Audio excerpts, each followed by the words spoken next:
శ్రీరామనవమి పర్వదినం నాడు ఆకివీడులో జరిగిన ఘటనపై రాజకీయ వర్గాల్లో ఉద్రిక్తత నెలకొంది. మరో అయోధ్య లాంటి పరిస్థితులు రాకూడదని భారతీయ జనతా పార్టీ నేతలు హెచ్చరించారు. తిరుపతి ప్రెస్ క్లబ్లో మీడియాతో మాట్లాడిన బీజేపీ నాయకులు మత సామరస్యాన్ని భంగం కలిగించే చర్యలను తీవ్రంగా ఖండించారు. శ్రీరామనవమి పర్వదినం నాడు ఆకివీడులో చోటు చేసుకున్న ఘటనపై బీజేపీ నేతలు తీవ్రంగా స్పందించారు. భానుప్రకాష్ రెడ్డి, అజయ్ కుమార్, జల్లి మధుసూదన్ రావు, వరప్రసాద్, పొన్నగంటి భాస్కర్ తదితరులు తిరుపతి ప్రెస్ క్లబ్లో మీడియా సమావేశం నిర్వహించారు.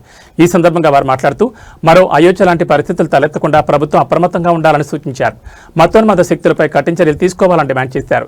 శాంతి భద్రతలను కాపాడడం ప్రభుత్వ బాధ్యతని స్పష్టం చేశారు. ప్రజలు శాంతిని పాటిస్తూ మత సామర్యాలను కాపాడాలని పిలుపునిచ్చారు.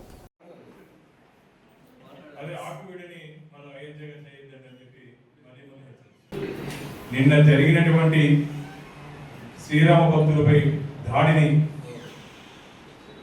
దాడిలో పాల్గొన్నటువంటి వారిని నిన్న పోలీసులు దాదాపు 58 మందిని అదుపులోకి తీసుకున్నారు.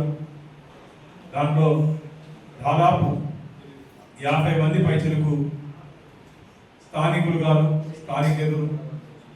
మారణాయుధాలతో కర్రకి మేకులు కొట్టి దాంతో దాడి చేశారు. అంటే ఇది ముందస్తు ప్రణాళికతో సిద్ధమైనటువంటి దాడి. గత 15 రోజుల ముందు త్రిపురార్ గారు అక్కడికి వెళ్ళినప్పుడు కొందరు దుర్మార్గులు వారిని అడ్డుకొని ఇక్కడ గుడి కట్టకూడదు అని చెప్పి హుకుం జారీ చేశారు. ఎవరైనా మీరు హుకుం జారీ చేసేదానికి నేను ఛాలెంజ్ చేస్తున్నా. అక్కడ రామాలయాన్ని పునర్నిర్మిస్తాము అంటే శిథిలావస్థకు చేరిపోయినటువంటి రామాలయాన్ని అక్కడ తిరిగి అత్యంత వైభవంగా నిర్మిస్తాము. ధైర్యము దమ్ము ఉంటే అడ్డుకోండి. తిరుపతి పుణ్యక్షేత్రం నుంచి హెచ్చరిస్తున్నా. మీకు ధైర్యము దమ్ము ఉంటే అడ్డుకోండి. ఆకువీడిని మరో అయోధ్యగా చేయాలనుకుంటున్నారా? ఖబర్దార్, జాగ్రత్త. ఒళ్ళు దగ్గర పెట్టుకోండి. రాముడు వారి మెడలేసిన మాలని శ్రీరామనవమి నాడు రాముడు వారి మెడలేసిన మాలని ఈ ధైర్యం లేకుండా ఉండి నడిపిస్తున్న వ్యక్తులు ఎవరు?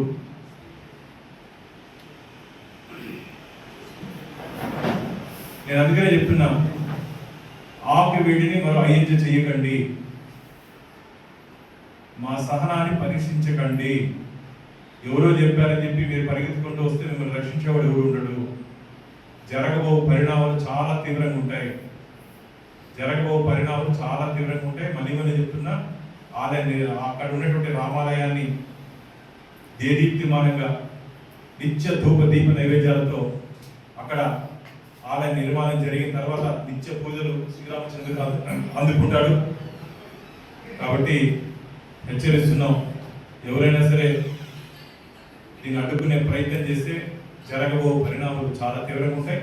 తొందరలోనే ఆ ప్రాంతానికి వెళ్ళి స్వామివారి ఆలయాన్ని కూడా ఒకసారి వెళ్ళి పరిశీలించి అప్పుడు స్థానికులతో మాట్లాడి ఉదయం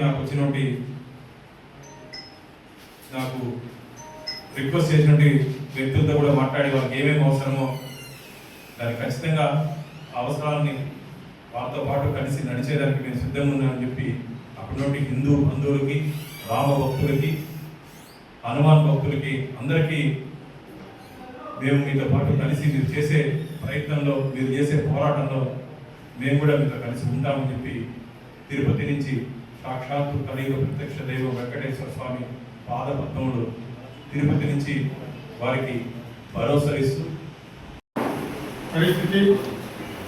శ్రీరామనవమి రోజు సాక్షాత్తు ఉపసభాపతి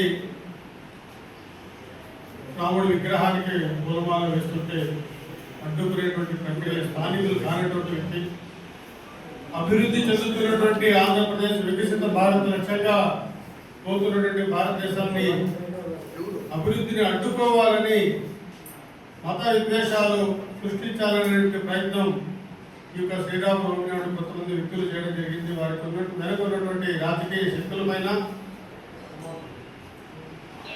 వారిపైన తీవ్రమైనటువంటి చర్యలు తీసుకోవాల్సినటువంటి అవసరం ఉంది. భవిష్యత్తులో ఎటువంటిది పునరావృతం కాకుండా చూడాల్సినటువంటి పరిస్థితి మన పైన ఉంది. అంతేకాకుండా మరొక దారుణమైనటువంటి పరిస్థితి ఏమంటే స్థానిక జనసేన నాయకులు తలకు చీలలతో కూర్చోవడం జరిగింది. చాలా దారుణమైనటువంటి పరిస్థితి సంఘటనలు చేయడం. ఇటువంటి అరాచక వ్యక్తులను వారి వెనుక ఉన్నటువంటి శక్తులను శాశ్వతంగా నిరోధించాల్సిన బాధ్యత మా ఎన్డీఏ కూటమిపై ఉంది. కాబట్టి న్యాయ వ్యవస్థలో న్యాయవాదులు కూడా వీరికి ఎవరికి బెయిల్ కూడా ఇవ్వకుండా చూడాల్సినటువంటి బాధ్యత న్యాయవాదుల పైన ఉంది.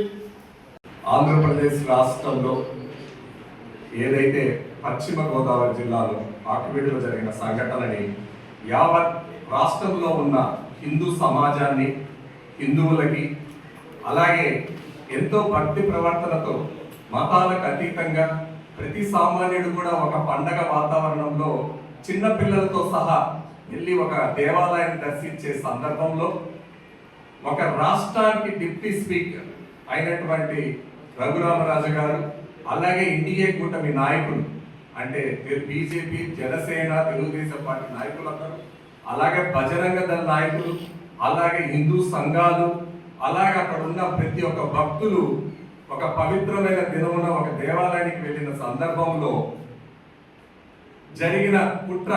అంటే కుట్ర అని ఎందుకు చెప్తున్నామంటే అక్కడ ఉన్న కొందరు దళితులలో క్రైస్తవులు వ్యతిరేకించుండొచ్చు. హిందూ దేవాలయాన్ని వ్యతిరేకించిన సందర్భంలో వాళ్ళతో బయట ప్రదేశాల నుంచి వచ్చిన 300 మంది, దగ్గర 300 మంది కూడి వీళ్ళున్న 80 మందిని ఎన్డీఏ కూటమి నాయకుల్ని అరాచకంగా, అంటే ఒక సినిమా సెట్టింగ్ ఎలా వేస్తారో కత్తులు, రాడ్లు, అంటే తెలుసు కదా శీలలు, అలాగే ఆ రంపాలు, వీటిని అన్నిటినీ ఏర్పరచుకొని కరెక్ట్ గా ఎప్పుడైతే డిప్యూటీ స్పీకర్ గారు వచ్చి పూలవాస వేసిన 5-3 నిమిషాల్లో చంపేంద్ర వీళ్ళని అని జనాల్లోంచి బయటికి వచ్చి వాళ్ళందరి మీద పడి అత్యధిక శాతం జనసేన సైనికులు, వాళ్ళ నాయకులు గాయపడడం జరిగింది. 3 అయితే ప్రాణాపాయ స్థితిలో ఉన్నారు. మిగిలిన అందరూ కూడా తీవ్రమైన గాయాలు జరిగినాయి. అంటే ఒక రాష్ట్రంలో ఒక ప్రధానమైన ఉన్నతమైన స్థానంలో ఉన్న డిప్యూటీ స్పీకర్ గారు ఉన్న సందర్భంలోనే రాష్ట్రంలో ఇలాంటి అరాచకమైన పరిస్థితులు ఏర్పడాయంటే ఇవన్నీ కూడా గత ప్రభుత్వంలో నుంచి వచ్చిన ఆచారము. మనకు తెలుసు, గత ప్రభుత్వంలో దేవాలయాలే కాదు, దేశభక్తి కలిగిన మహాత్ముల యొక్క విగ్రహాల కాడించి, దేవుడి యొక్క విగ్రహాల కాడించి, అలాగే హిందూ సమాజానికి సంబంధించిన ప్రతి అంశంలో విషయంలో ఎలాంటి దౌర్జన్యాలు జరిగినాయి, ఎలాంటి అరాచకాలు జరిగినాయి అనేది ప్రతి ఒక్క ఆంధ్రప్రదేశ్ రాష్ట్ర తెలుగు ప్రజలందరికీ కూడా తెలుసు.